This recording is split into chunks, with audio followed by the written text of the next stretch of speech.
শিশু হাসপাতালের মতো জায়গায় ফেরত দেওয়া দিয়েছে, বেড নেই, সিট নেই, এখানে আমার ফ্রি বেড দিছে, আমার বেডটা কিন্তু ফ্রি। আমি অবাক হয়ে গেছি, আমি যে এতদিন চিকিৎসা করাইছি কোনো জায়গায় বেড ফ্রি দিই না। আমার আসার সাথে সাথে বলতেছে আপনার বেড ফ্রি। আমি তো হাঁকাসতে পড়ছি, কী করে বেড ফ্রি?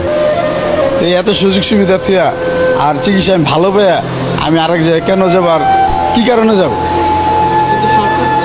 সরকার বন্ধ করছে, তার জন্য তো সময় দিতে হবে। এটা তো মনে করেন একটা ঘরবাড়ি না যে আপনারা এখন আমি সিলগালা করে দিলাম বের হয়ে যান। এদিকে বাচ্চাদের একটা অ্যান্টিবায়োটিক ডোজ যখন চলে, এটা কিন্তু ডোজ কমপ্লিট করতে হবে। ডোজ কমপ্লিট না করে আবার উল্টা রিয়াকশন করবে, এটা দায়ভার কে নিবে? সরকার নিবে। টাকার কাছে যেই শালারা বিবেক রেখেছে বান্ধা, দিন হাসপাতাল থাকলে চলবে কিভাবে ধান্দা। ডাক্তার সেজে কষাই গুলো হয়েছে ঐক্যজোট, লাইসেন্সটাকে করতে বাতিল ঢেলেছে শক্ত নোট।